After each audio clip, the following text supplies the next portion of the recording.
রব্বুল আলামিন 18 বছর ধৈর্য ধারণ করলাম, একদিনের জন্য বলি নেই আমার অসুস্থতাটা তুমি মাফ করে দাও। ওগো মালিক, আমি ধৈর্য ধারণ করলাম, এবার সিজদাও লাগায়া দিলাম। আয় আল্লাহ, তুমি ছাড়া আমার কোনো মাবুদ নাই।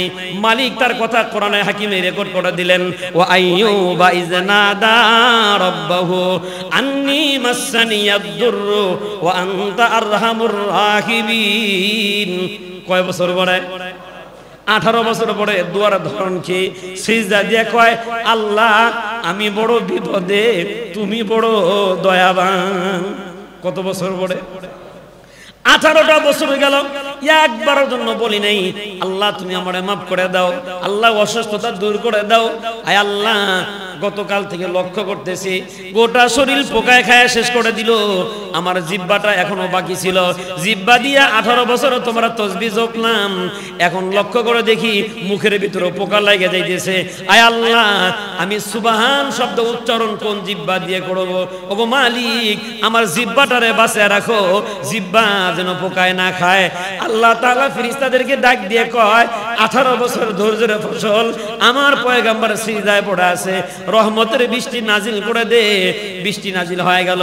আল্লাহ পয়গম্বরকে বলেন, গোসল করো, বদলা আমি আল্লাহ দিচ্ছি। কত বছর পরে? 18 বছর পরে আল্লাহর পয়গম্বর সুন্দর করে গোসল করলেন। গোসল করার পরে চেহারার দিকে তাকায় দেখেন 18 বছরের জীর্ণ শীর্ণ শরীর আর নাই। আল্লাহ তাআলা পূর্ণ নওজোয়ান যুবক আবার বানায়া দিছেন। অনেক সন্তানেরা মরে গেছে, সন্তানেরা অনেকে চলে গেছে, একজন মাত্র বিবি রহিমা আছেন তার স্বামীর সাথে। ক্ষুধার তাড়নায় ধনী ধনী মানুষের বাড়িতে হাত পাতেন আর বলেন, আমার স্বামী কষ্টের সময় আমি তার কাছে আসি, একটু খাবার দাও। মানুষরা খাবার দেয় না, আমাদের চলে না, তোমাদেরকে কেমনে দেই? আল্লাহর এই বান্দির মাথার ভিতরে অনেক বড় বড় লম্বা চুল ছিল। আল্লাহর বান্দি বললেন, শোনো, যদি প্রয়োজন মনে করো আমার মাথার চুলগুলা তোমরা ক্যাশ বানিয়ে নাও, বিক্রি করে দিলাম, আমার চুল বিক্রির টাকা দিয়া আমার স্বামীর খেদমত করে দেই। কিয়ামতের ময়দান যখন কায়েম হয়ে যাবে, আমি যেন মালিকের দরবারে দাঁড়ায় বলতে পারি, ওগো মালিক, জীবনে কোনো কিছুই ছিল না, শেষ সম্পদ মাথার চুল দিয়াও স্বামীর খেদমত করে এসেছি। নাম রহিমা। কি নাম? এমন রহিমা আমার আপনার বাড়িতেও আছে, দাঁত ঝাড়া দিয়ে কথা বলে। এমন রহিমা আমার আপনার বাড়িতে অভাব নাই, স্বামীর কথা মতো চলে না। নাম রহিমা হলে হবে না, গুণগত রহিমা ছিলেন একজন। মাথার চুল বিক্রি করলেন, পয়গম্বরের কাছে গেলেন, গিয়া দেখেন পয়গম্বর কাছে নাই, সুন্দর সুদর্শন যুবক দাঁড়ায় আছেন। বিবি রহিমা দূর থেকে বলে, ভাইজান, আমি আপনাকে দেখে বড় ভয় পাই, আপনার কাছে জানতে চাই, আমার অসুস্থ একজন স্বামী এখানে শোয়া ছিল, এখন তো দেখতেছি না। পয়গম্বর মুস্কি মুস্কি হাসেন, কয় আমারে চিনো? কয় না, আপনারে চিনি না। কণ্ঠ বড় পরিচিত মনে হয় আপনি আমার অনেক কাছের মানুষ। আল্লাহর পয়গম্বর ডাক দিয়ে কয়, রহিমা, আর বুড়ি থাকলে চলবে না, ওই যে রহমতের পানি, দরজের পানি, গোসল কর, আল্লাহ তোরেও যুবতী বানায় দিবেন। যদি কোনো বান্দা ধৈর্য ধারণ করতে পারে, যেইভাবে করা দরকার, যেই বিপদ থেকে উদ্ধারের জন্য বান্দা চেষ্টা করতেছে, আল্লাহর উপর ওয়াজিব হয়ে যায় ওই বিপদ থেকে বান্দাকে বাঁচায় দাও। সুবহানাল্লাহ। আবারও বলি, যেই বিপদে পড়ে বান্দা ধৈর্য ধারণ করছেন, যত বড় বিপদই হোক, যত বড় বিপদই হোক, বান্দা যদি ওই বিপদে পড়ে ধৈর্য ধারণ করে আর নামাজের মাধ্যমে আল্লাহর কাছে সাহায্য প্রার্থনা করে, মহান মালিকের ওয়াদা হলো, ইন্নাল্লাহা মাআস সাবিরিন, আমি ধৈর্যশীলদের সাথে আছি। আল্লাহ ধৈর্যশীলদের সাথে থাকার অর্থ হলো, যেই বিপদে পড়ে বান্দা ধৈর্য ধারণ করেছেন, ওই বিপদ থেকে আল্লাহ বান্দাকে বাঁচায় দিবেন। কারণ আল্লাহ জানেন যে বিপদ বান্দার উপর চলে আসছে, এই বিপদ থেকে বান্দাকে বাঁচানোর জন্য আল্লাহ ছাড়া আর কোনো মাবুদ নেই। মনে রাখবেন, বান্দাকে বিপদে ফেলানোর আগে খুব দিলের কানে কথাগুলো বুঝেন। পৃথিবীতে যত মানুষ মুমিন যদি হয়, আস্থা যদি আল্লাহর উপরে হয়, এই বান্দাকে আল্লাহ তাআলা বিপদ দেওয়ার আগে আরো ৭০টা রাস্তা আল্লাহ খুলে রাখেন, যে রাস্তায় বান্দা পরিত্রাণ পাবে। সুবহানাল্লাহ। কারণ বান্দা কার? এটা দিল থেকে কোন না, বান্দা কার? আল্লাহ। আমি আপনি কি জমিনে মাটি ফাইটে হইছি না মালিক বানাইছেন? মালিকে বানাইছেন, শুধু বানায় নাই। তাফসীরে কিতাব এরকম আসছে, বান্দা যখন সিজদায় পড়ে বলে সুবহানা রাব্বিয়াল আ'লা, রুকু দিয়ে যখন বলে সুবহানা রাব্বিয়াল আযীম, এই শব্দগুলো যখন উচ্চারণ করে আল্লাহ ফেরেশতাদেরকে বলে এদিকে আয়। এই যে বলছে সুবহান অর্থ পবিত্র, বলেন সুবহান শব্দের অর্থ কি? পবিত্র। আল্লাহ তাআলা খুশি হইয়া সমস্ত ফেরেশতাদেরকে মজমা নিয়ে ওই মজমার ভিতরে আল্লাহ খুশি হয়ে বলে ফেলায়, শোন, রুকু দিয়ে বান্দা কয় সুবহান, সিজদা দিয়ে কয় বান্দা সুবহান, মানে আমি পবিত্র, তোরা দেখতে থাক। যে বান্দা আমাকে বলে আমি পবিত্র, তোদেরকে সাক্ষী রেখে আমি আল্লাহ বলতেছি, ওর জীবনে যত গুনাই থাক আমি ওরা পবিত্র বানায় দিলাম। তাহলে বান্দা বলে আমি পবিত্র, আমি বললাম বান্দা হবে পবিত্র। গুনাহ যতই হোক, বিপদ যত বড়ই আসুক, মালিকের ওয়াদা হলো দুইটা পদ্ধতি তোমরা অবলম্বন করো। এক নাম্বার হাতিয়ার নিবা, ধৈর্য। এক নাম্বার কি? ধৈর্য। কারণ as-sabru আলাতুল আম্বিয়া, ধৈর্য এটা হাতিয়ার ছিল নবীদের, ওর রাসূল, সমস্ত রাসূলদের হাতিয়ার ছিল। এক নাম্বার বলেন, এক নাম্বার হাতিয়ার কি? ধৈর্য। তার কারণ নবীরা এই দুনিয়াতে আসছেন না আল্লাহ পাঠাইছেন? আল্লাহ পাঠাইছেন। আর নবীরা যখন বিপদে পড়তেন, নবীরা কিন্তু আমরা যেমন দুই হাতে কামাই করে বিপদ আনি, নবীরা আনে নাই। আল্লাহ তাআলা নবীদেরকে দিয়ে করাইছেন উম্মতকে শিক্ষা দেওয়ার জন্য। আর ধৈর্য কেমনে ধরতে হবে এটাও নবীদেরকে কে শিখাইছেন? আল্লাহ শিখাইছেন। এই কথাটা আমি প্রথম জুমায় বলছিলাম যে ধৈর্যের ব্যাপারে আলোচনা চলতে থাকবে, আর প্রত্যেক জুমায় এক একজন নবীকে নিয়ে আমরা আলোচনা করব। গত দুই জুমায়, প্রথম জুমায় আমরা আলোচনা শুনেছি পয়গাম্বর ইয়াকুব আলাইহিস সালামের ধৈর্য কেমন ছিল, আল্লাহ তার বদলা কেমন দিয়েছেন। গত জুমায় আমরা আলোচনা শুনেছি আল্লাহর একজন পয়গাম্বর ছিলেন, কি নাম বলছিলাম? মুসা কালিমুল্লাহ। ধৈর্য ছিল কেমন, আল্লাহ বদলাও দিলেন কেমন। শেষ পর্যন্ত পয়গাম্বরকে শুআইব আলাইহিস সালাম বলছিলেন, যদি আমার বাড়িতে তুমি 8 বছর রাখাল থাকো মোহরানা মাপ। পয়গাম্বর থাকলেন 8 বছর।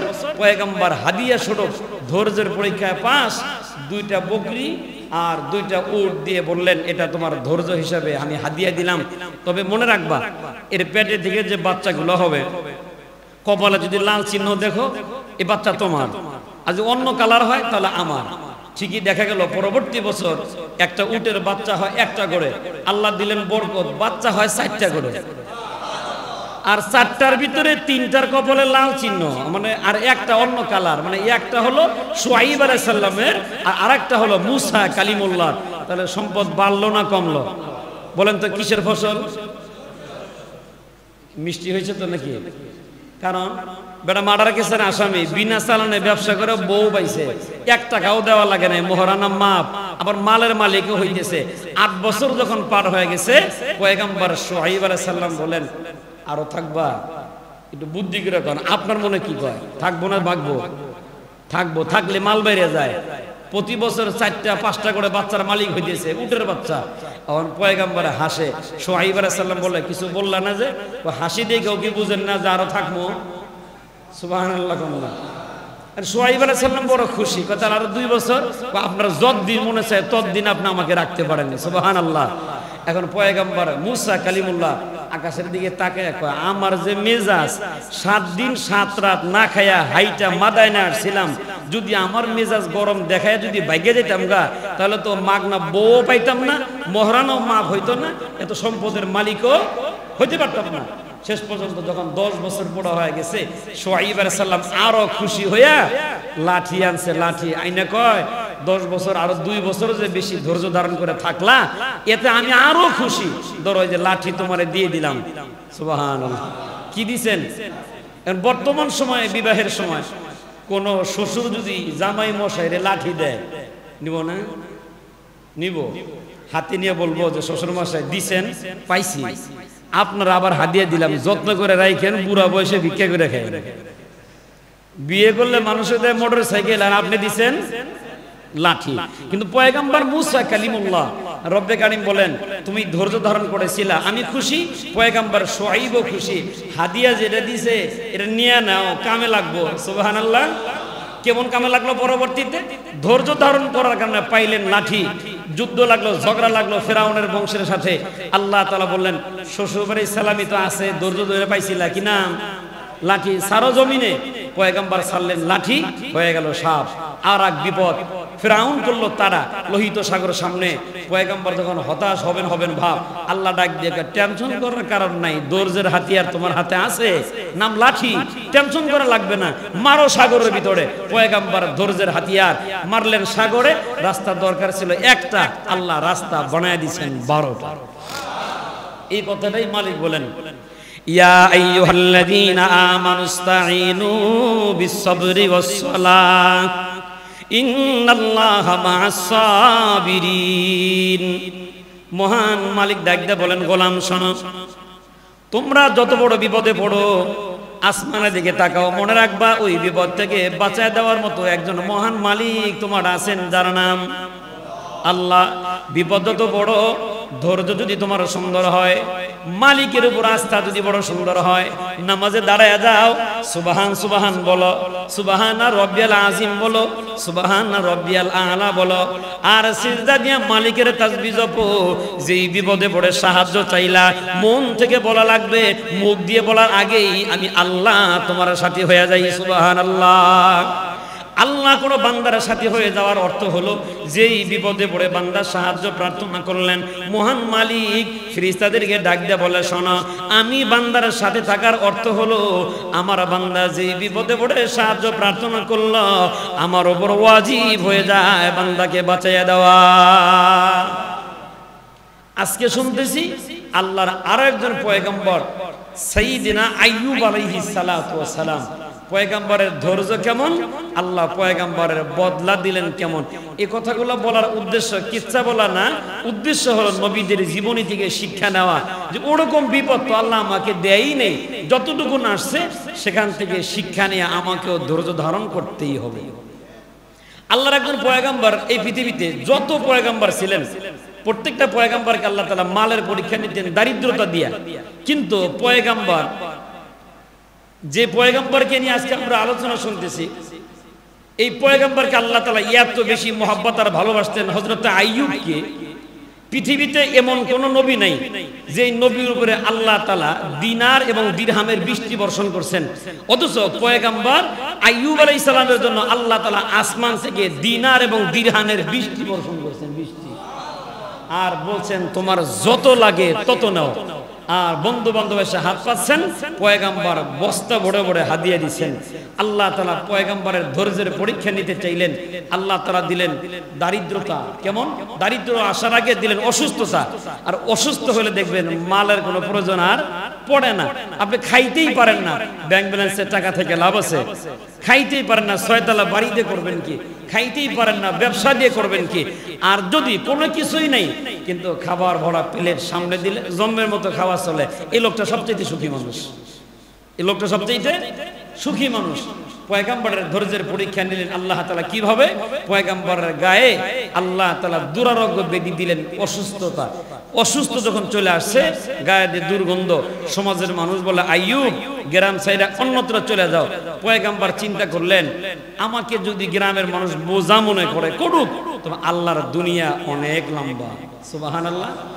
পয়গম্বর মানুষদেরকে ডাকলেন আর বললেন, দেখো আমি চাই না আমার কারণে তোমাদের কষ্ট হোক, শরীর যেহেতু দুর্গন্ধ, আমি নির্জনেই গেলাম, তোমরা সুখে থাকো, আমার কারণে তোমাদের আর কষ্ট হবে না। পয়গম্বর চলে গেলেন জঙ্গলের ভিতরে। দিন যায়, মাস যায়, বছর যায়, একদিন দুই দিন নয়, 18 বছর। সুবহানাল্লাহ কইতে পারি। আর আমাদের 3 দিন জ্বর হইলে একজন এসে জিজ্ঞাসা কেমন আছো, এক মুখের 32 মুখ বানায় জ্বরে বাসি না কেমন থাকি, এমন আছে না? এ বেটা, কিসের জ্বরে তুমি 3 দিনে অস্থির হয়ে গেলা? আর পয়গম্বর আইয়ুব আলাইহিস সালাতু ওয়াস সালাম অসুস্থতা কত বছর? 18 বছর। যখন অসুস্থতার দিন যায় বাড়ে, সন্তানেরা বাবা থেকে আলাদা হয়ে গেলেন, অনেক বিবিরা চলে যেতেছে। আল্লাহ তাআলার এই পয়গম্বর লম্বা দিলেন সিজদা, কারণ পয়গম্বর জানেন আল্লাহর সাহায্য পাইতে হলে দুইটা কাজ করতে হয়। নাম্বার 1 ধৈর্য, নাম্বার 2 সালাত। পয়গম্বর ধৈর্য না ধরলে কি 18 বছর আছেন? ধৈর্য ধরছেন। ধৈর্য শুধু ধরে নেই, আবার লম্বা সিজদা দিয়ে কয় আসমানের মালিক, তোমার একটা ওয়াদা আছে, গোলাম যদি ধৈর্য ধারণ করে আর গোলাম যদি সিজদার ভিতরে কপাল লাগায় দেয়, ওগো মালিক তোমার ওয়াদা, তুমি গোলামকে তুমি বাঁচায় দাও। রব্বুল আলামিন 18 বছর ধৈর্য ধারণ করলাম, একদিনের জন্য বলি নেই আমার অসুস্থতাটা তুমি মাফ করে দাও। ওগো মালিক আমি ধৈর্য ধারণ করলাম, এবার সিজদাও লাগায় দিলাম। আয় আল্লাহ তুমি ছাড়া আমার কোনো মাবুদ নাই। মালিক তার কথা কোরআনে হাকিমে রেকর্ড করে দিলেন, ওয়া আইয়ুবা ইয নাদা রাব্বাহু আন্নী মাসসানিয়াদ দুররু ওয়া আনতা আরহামুর রাহিমিন। কয় বছর পরে? 18 বছর পরে দুয়ার ধরন কি সিজদা দিয়ে কয়, আল্লাহ আমি বড় বিপদে, তুমি বড় দয়াবান। কত বছর পরে?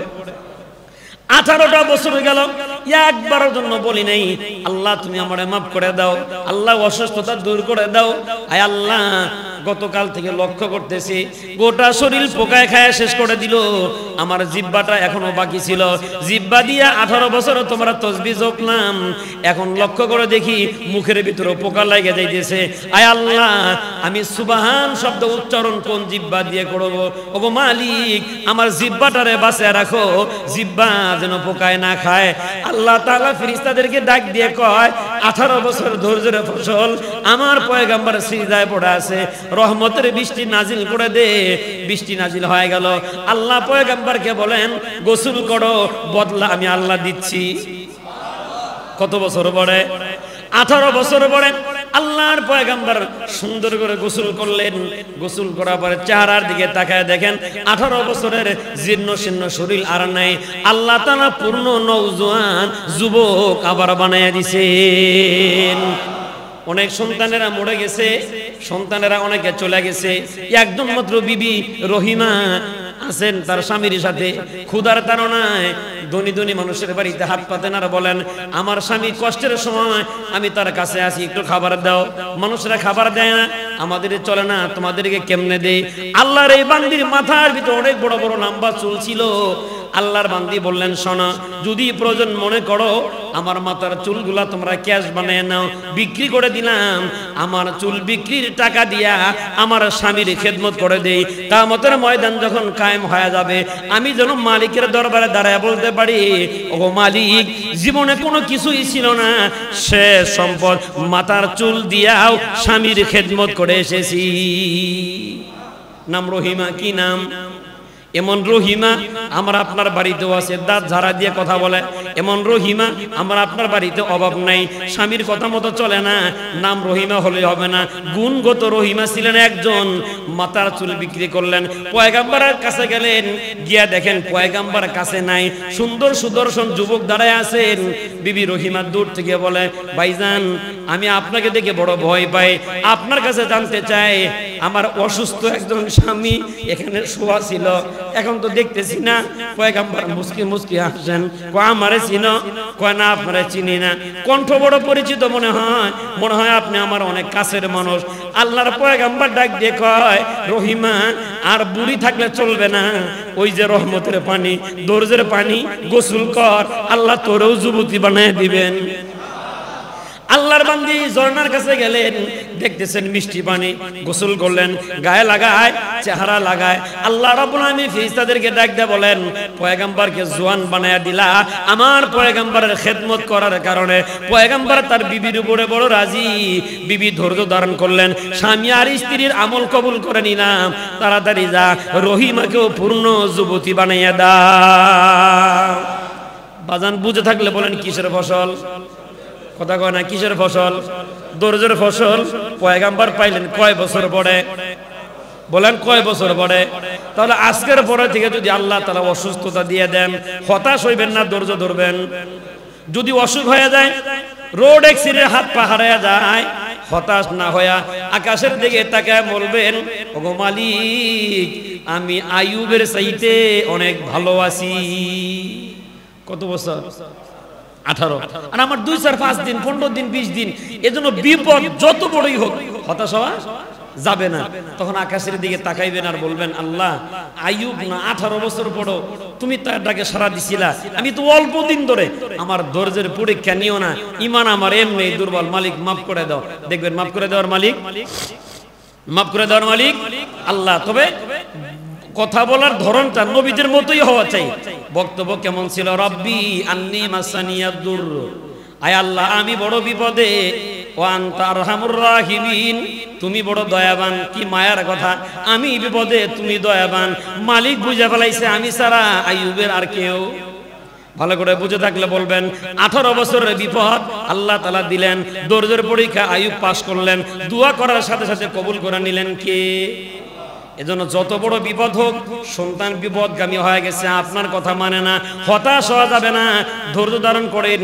আল্লাহ শিখাচ্ছেন পয়গম্বর নূহ আলাইহিস সালামের জীবনী থেকে।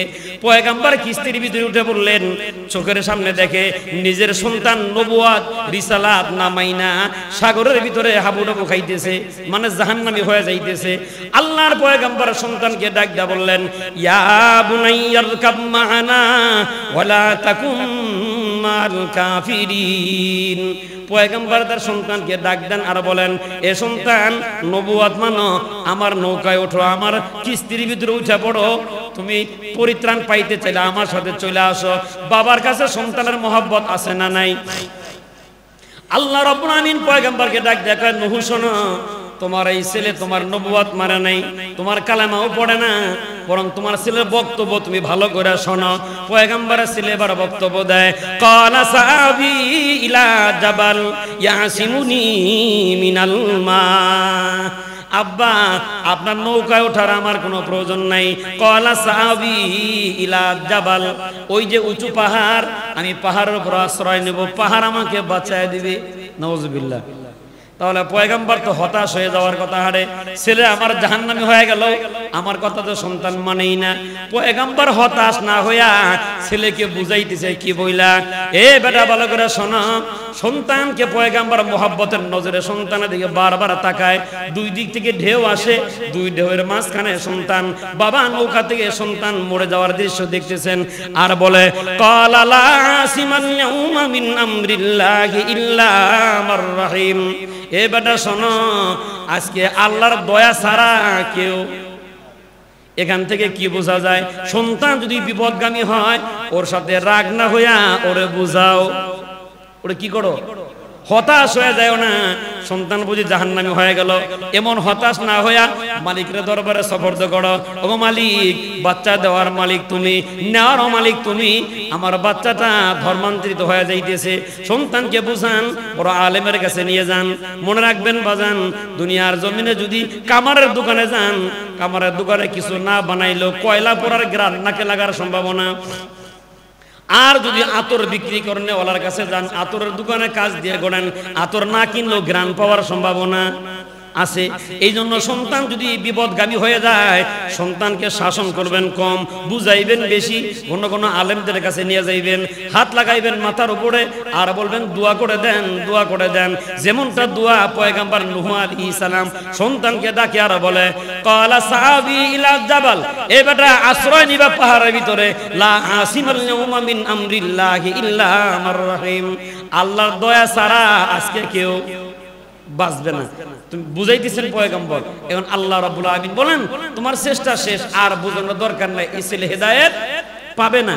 এখান থেকেও বোঝা যায়, সন্তান যদি বিপদগামী হয়, হতাশ হওয়ার কোনো সুযোগ, ইসলামের ভিতরে হতাশার কোনো সুযোগ নাই।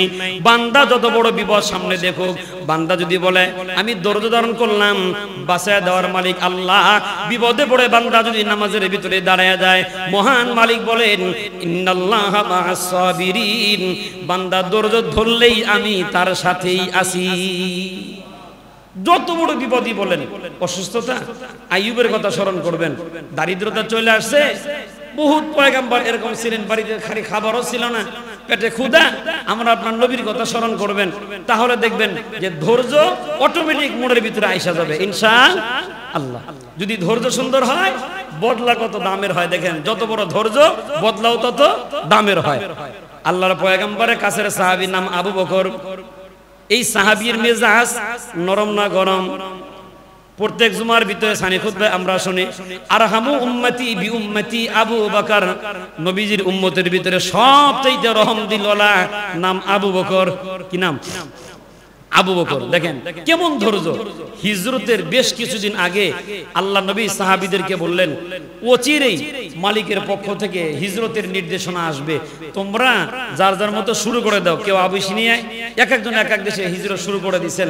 আল্লাহ নবী বাল্যবন্ধু আবু বকর, তো আবু বকরকে বললেন আমার মনে চায় তোমাকে বন্ধু বানায়া সাথী বানায়া আমিও হিজরত করব, মালিকের যদি অনুমতি আসে।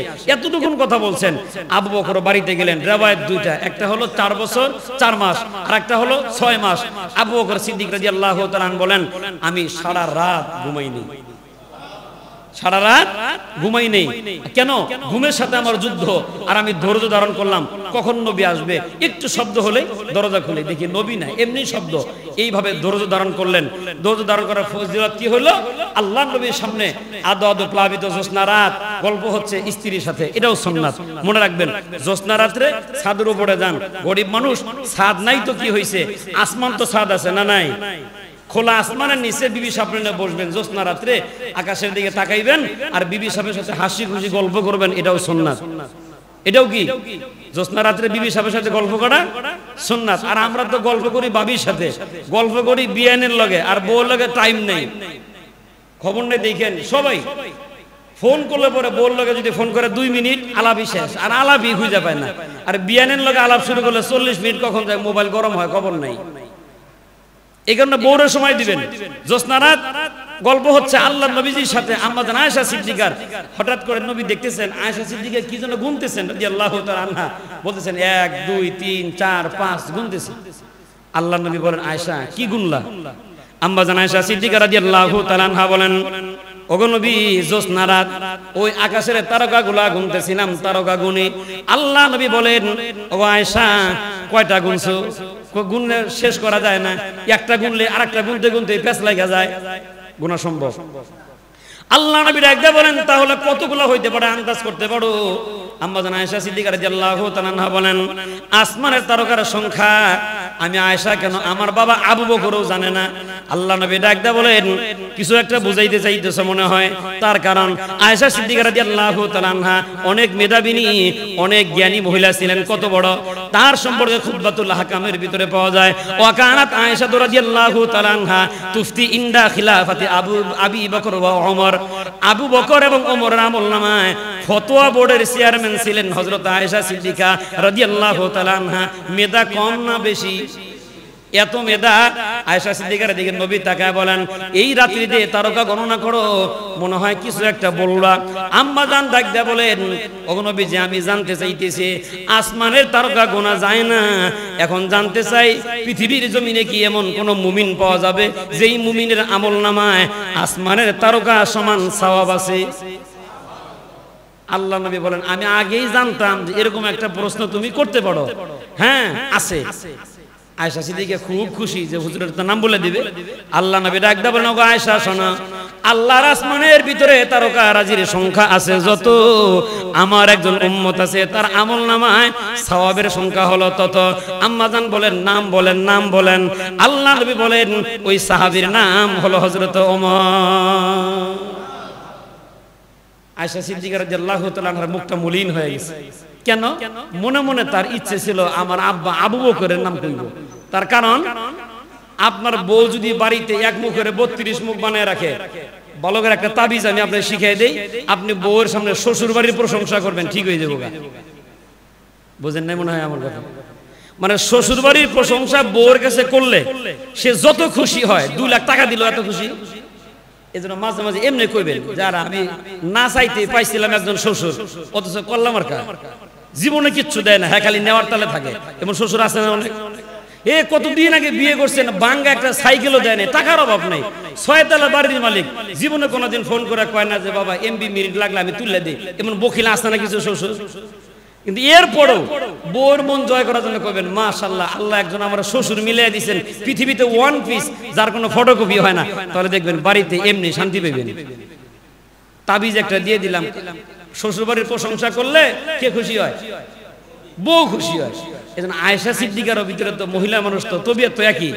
আয়েশা সিদ্দিকা রাদিয়াল্লাহু তাআলা আনহা বলেন, আমার মনে মনে বড় ইচ্ছে ছিল যে রাসূল মনে হয় আমার আব্বার নামটাই বলে ফেলাইবেন। চেহারা মলিন করে নবীজির দিকে তাকায় আছেন, জ্যোৎস্না রাত দেখা যায়, সুন্দর মানুষ, চেহারা মলিন। আলম বলেন, গো আয়েশা, ওমরের নাম শুই না চেহারা মলিন হইল কেন বুঝলাম না। আম্মা জান আয়েশা সিদ্দিকা রাদিয়াল্লাহু তাআলা আনহা বলেন, ইয়া রাসূলুল্লাহ, ইয়া হাবিবাল্লাহ, আপনি তো আমার মনের অনেক খবর জানেন, বলেন তো আমি কি বলতে চাইছিলাম। আল্লাহ নবী বলেন, ওগো আয়েশা, আমার মনে হয় তুমি শুনতে চেয়েছিলা আমি যেন তোমার আব্বার নাম রাখই।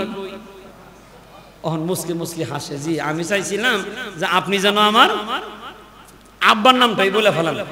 এবার আল্লাহর হাবিব সরওয়ার দা আলম নবী বলেন, আয়েশা শোনো, আল্লাহর আসমানের ভিতরে তারকারাজির সংখ্যা আছে যত, ওমরের আমল নামায় সওয়াবের সংখ্যা আছে তত, কিন্তু আমার একজন উম্মতের ভিতরে আমার একজন উম্মত এমন আছে, সারা পৃথিবীর ভিতরে যত মুমিন তাদের সব আমল, ওমরের জীবনের সব আমল এক পাশে দিলে পড়ে যেই পরিমাণ ওজন হবে, তোমার বাবা আবু বকরের এক রাতের আমল নামার সওয়াব তার চাইতে বেশি। আম্মাজান বড় খুশি হয়ে গেলেন, আমার আব্বার প্রশংসা হচ্ছে। ওগো নবী, আমি জানতে চাই আমার বাবার কোন রাতের আমলটা এত বেশি দামি, বলেন না আমার আব্বাই কি আমল করলো। আল্লাহ নবী ডাকদা বলেন, বলেছিলাম দুনিয়ার জমিন থেকে মক্কা থেকে হিজরত করব মদিনায়, এতটুকুন কথা শুনে তোমার বাবা ধৈর্য ধারণ করেছে, একটা রাতও বিছানায় পিঠ লাগায় নাই, যতদিন দরজার সাথে পিঠ লাগায়া ধৈর্য ধারণ করেছে আমার অপেক্ষায় অপেক্ষমান ছিল। প্রত্যেকটা রাতের আমল 1 কোটি ওমরের চাইতে বেশি। আল্লাহ নবী বলেন, তোমার বাবা আবু বকরের ধৈর্য ছিল অনেক দামি, ধৈর্যের কারণে আল্লাহ বদলাও দিলেন দামি। আল্লাহ নবী ডাকদা বলেন, প্রত্যেকটা মানুষের একটা করে বন্ধু থাকবে জান্নাতের ভিতরে, আমার জান্নাতেরও বন্ধু হবে আবু বকর। কিসের কারণে বলেন? কিসের কারণে? ধৈর্যের কারণে। এজন্য সিদ্দিক আকবর রাদিয়াল্লাহু তাআলা বড় রহম দিলওয়ালা মানুষ ছিলেন বাবা। মাঝে মাঝে যদি রাগান্বিত হয়ে যাইতেন, হওয়াটাই স্বাভাবিক, নরম মানুষ গরম হইলে কিন্তু একটু বিপদ হয় বেশি। বুঝেন না মনে হয়? ভালো করে বোঝেন, শরীয়তের ব্যাপারে নরম, কিন্তু আল্লাহর হুকুম বাস্তবায়নের ব্যাপারে বড় কঠিন। এর নাম হলো আবু বকর। দুনিয়ার জমিনে ধৈর্য বড় সুন্দর।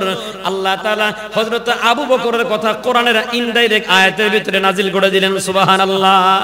ইজহুমা ফিল গার, তারা দুইজন যখন গর্তের ভিতরে, দুইজনের একজন আল্লাহর নবী, আরেকজন তাফসীর কিতাবের ভিতরে আব্দুল্লাহ ইবনে আব্বাস রাদিয়াল্লাহু তাআলা বলেন, ইযহুমা ফিল গার, দুইজন গর্তের ভিতরে।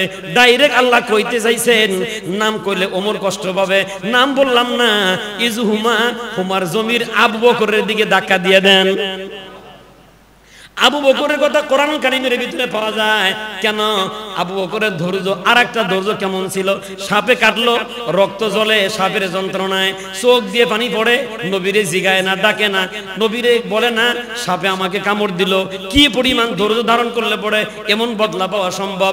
মহান মালিক ডাকদা বলেন, আবু বকরের ধৈর্যের কারণে কোরআনের আয়াত বানিয়ে দিলাম। ধৈর্য যত সুন্দর, বদলাও তত সুন্দর। তবে হ্যাঁ, মাঝে মাঝে আবু বকরও, এই নরম মানুষটাও মাঝে মাঝে গরম হয়ে যাইতেন আল্লাহর হুকুম বাস্তবায়ন করতে গিয়া। একটা হাদিস এরকম আসছে, আবু বকর সিদ্দিক রাদিয়াল্লাহু তাআলা মসজিদে নববীতে যাচ্ছেন, একজন ইহুদি আল্লাহর নবীজির নাম নিয়ে নিয়ে কথা বলতেছে। ইহুদি ডাক দিয়া কয়, মুসলমানেরা ফকির, আমরাই ধনী। মুসলমানেরা ফকির, আমরাই ধনী, মুসলমানেরা অসহায়। আমরা গাড়ি বাড়ির মালিক, আমরা ব্যাংক ব্যালেন্সের মালিক, আমরা উটের মালিক, আমরা ছাগলের মালিক। মানে গরম নরম মানুষটারে চেতানোর জন্য কয়। আবু বকর বলেন, আমি বড় নরম মানুষ, মনে করতেছ তোমার উপর রাগ হয়ে তোমার আঘাত করব, এটা আমার ইসলামের ভিতরে নাই। রাগ হয়ে তোমাদের প্রতি আঘাত করি না। ওই চরিত্র আলেমদের ভিতরে আছে বাবা। গাড়ি দেয়, মৌলবাদ কয়, জঙ্গবাদ কয়, পরের বাড়ি খায়া বেড়ায় কয়, এরপর আমরা রাগ হই না, ধৈর্য ধরি। কারণ ধৈর্যশীলদের সাথে কে আছেন? ধৈর্যশীলদের সাথে আল্লাহ আছেন বুঝবেন কেমনে? বিগত 16 বছর মার খাইলাম, জেল খাটলাম, জরিমানা দিলাম, বাড়ি ছাইরে পলায়া বেড়াইলাম, কিছুই বলি নাই। ধৈর্যের ফসল আল্লাহ এমন দিলেন, কয়লা সুন্দরী থাকবার পারে নাই, উইরা যাওয়া লাগছে। এজন্য ধৈর্য যত সুন্দর বদলাও তত। অন কইবেন হুজুর আপনারা তো সংখ্যায় কম না, মারামারি করলেও তো করতে পারেন। আমরা মারামারি করি না, তবে মনে রাখবেন নরম গরম হইলে কিন্তু খবর আছে। মাথার পাগড়ি যদি কোমরে বাঁধে কারো অস্তিত্ব ঠিক আগেও থাকে নাই। কারণ গোলাম মোহাম্মদ কাদিয়ানী নিয়ে যখন মিছিল করা লাগে টুপিওয়ালারাই আগে নামে, কারণ সারাক্ষণ নরম, ধর্মের ব্যাপারে কোনো ছাড়। আবু বকর সিদ্দিক কিছুই বলে না, কয় মুসলমানেরা ফকির, কয় বলো, কিছুই বললাম না। এখন কয় আল্লাহও ফকির, আবু বকর কিছুই কয় না। এখন দেখে এই বেড়া তো গরম হয় না, তখন ডাইরেক্ট কয়ে ফেলাইছে মুসলমানদের নবীও ফকির। নাউজুবিল্লাহ। হ্যাঁ, কারণ ইহুদি খ্রিস্টানরা উস্কায় দেওয়ার জন্য এরকম ভাবে আমাদেরকেও চেতায় দেয়। চেতায় যখন দেখে কোনো কিছুতে হুজুররা তো রাগ করে না, তখন আমাদের নবী নিয়ে কথা বলে। আবু বকর কিছুই বলে না, বলতে থাক। যখন আল্লাহর নবীকে নিয়ে কথা বলছে, নরম আর নরম নাই, জামার হাতা গোছাইয়া মার একটা দিয়ে দিছে। সুবহানাল্লাহ কইবেন না নাউজুবিল্লাহ কইবেন? হ্যাঁ, কেন আর কইবেন হুজুর মার দিল, তাইলে আমরা সুবহানাল্লাহ বললাম কেন? হ্যাঁ, মারের উপর কোনো ওষুধ নাই। ধৈর্যের সীমা যখন পার হয়ে যায়, নবী নিয়ে যখন কথা বলো, টুপি নিয়ে যখন কথা বলো, মসজিদ মাদ্রাসা নিয়ে যখন কথা বলো, কে কোন দলের ওইটা দেখার দরকার নাই। দল মত নির্বিশেষে মুমিন সব এক প্ল্যাটফর্মে দাঁড়ায়া ওর অস্তিত্ব আমরা বাংলার জমিনে ঠিক রাখবো না ইনশাআল্লাহ। কারণ আমরা নরম আছি, নরম জায়গায় থাকতে দেন। আমরা খানকায় আছি, খানকায় থাকতে দেন। মসজিদে আছি, মসজিদে থাকতে দেন। মানে উলুবনে ঢেল দিয়েন না। যখন আপনি হুল ফুটানোর জন্য যখন চেতায় দিবার গিয়ে যখন ছবল খাওয়ার জন্য যখন টের পাইবেন না, যখন দেখবেন ছবল কেমনে খাওয়া লাগে, যখন চেতায় দিবেন গিয়ে যখন আক্রমণ করবেন, তখন দেখবেন আর নরম থাকবে না। খানকাওয়ালা খানকা থেকে বের হবে, মাদ্রাসাওয়ালা মাদ্রাসা থেকে বের হবে, ছাত্ররা কাপড়ে কাপড় মাথায় বেঁধে রক্তের যদি প্রয়োজন হয় গোটা বাংলা রক্তে রঞ্জিত হয়ে যাবে। কিন্তু মনে রাখবেন আল্লাহ এবং নবীর দুশমনকে এই জমিনে আর টিকতে দেওয়া হবে না। কারণ এটা আমাদের অস্তিত্ব নিয়ে যখন কথা বলে আমরা কিছুই বলি না, আমাদের আকাবির দিয়ে গিয়ে কথা বলে কিছুই বলি না। কিন্তু যখন নবী নিয়ে যখন কথা বলে কাউকে ছাড় দেওয়া, হ্যাঁ এটাই। নরম মানুষ গরম হয়ে গেছেন। ইহুদি কয় এইবার একটা সুযোগ পাইছি, জায়গা মতো বিচার দিয়ে আসি। সোজা চলে গেছে আল্লাহর নবীর কাছে। জায়গা হুজুর দেখেন আমার গালটার অবস্থা কি, এর 5টা আঙ্গুল একবারে ফটোকপি। কই কি হইছে? আবু বকর মারছে। আল্লাহ নবী ডাক দেয়া বলেন, তুমি মনে হয় কোন একটা জায়গায় ভুল করতেছো। আবু বকর তো মারার কথা না, এটা তো শুধু আদর করে, এটা তো মারে না। অনেকে কয় হুজুররা তো এত গরম না, এই হুজুরের মেজাজ এত গরম কে? আগে নরম ছিল, তুমি গরম বানাইছো। কথা কয় না? আগে অনেক নরম ছিল, কিন্তু আমরা ধৈর্যই ধরলাম। আগের 16 বছরও ধরলাম, এখনো ধরলাম, এখনো দেখি আমাদের খালি চেতায়, খালি চেতায়। মনে রাখবেন আর একবার চেতলে টিকা থাকা মুশকিল হয়ে যাবে, মুশকিল হয়ে যাবে। এজন্য আমরা গরম হইতে চাই না। আর নবী কয় মনে হয় ভুল করতেছ। কয় কি ভুল? এই থাপ্পড় মারা এটা ওমরের কাম, এটা আবু বকরের না। মনে হয় কোন একটা জায়গায় তোমার ভুল হইতেছে, নামটা মনে হয় ভুল কইলা। ইহুদি ডাক দিয়ে কয় আমি আবু বকরও চিনি, আমি ওমরও চিনি, তবে কামটা ওমর করে নাই, কে করছে? আল্লাহ নবী ডাক দিয়ে বলেন এ বেটা সামনে আগাও। ইহুদি সামনে দাঁড়ায় গেলেন। একটু পিছনে দিকে তাকায় দেখে খলিফাতুল মুসলিমিন হযরত ওমর নবীজির পিছনে দাঁড়ানো।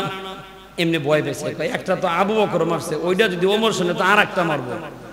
দৌড়ে গিয়ে নবীর কাছে দেখা, হুজুর ওমর থেকে আমারে বাঁচান। সুবহানাল্লাহ। আল্লাহ নবী ডাক দিয়ে বলেন ওমর ওরে মারছো না? আমি গরম হলো, এত গরম না, ওরা আমি মারি নাই। আল্লাহ নবী ডাক দিয়ে বলেন তাহলে মারলোটা কে? হুজুর আগেই তো কইলাম মারছে আবু বকর। আল্লাহ নবী ডাক দিয়ে বলেন শোনো, আবু বকর মারার কথা না, অবশ্যই তুমি মারের কাম করছো।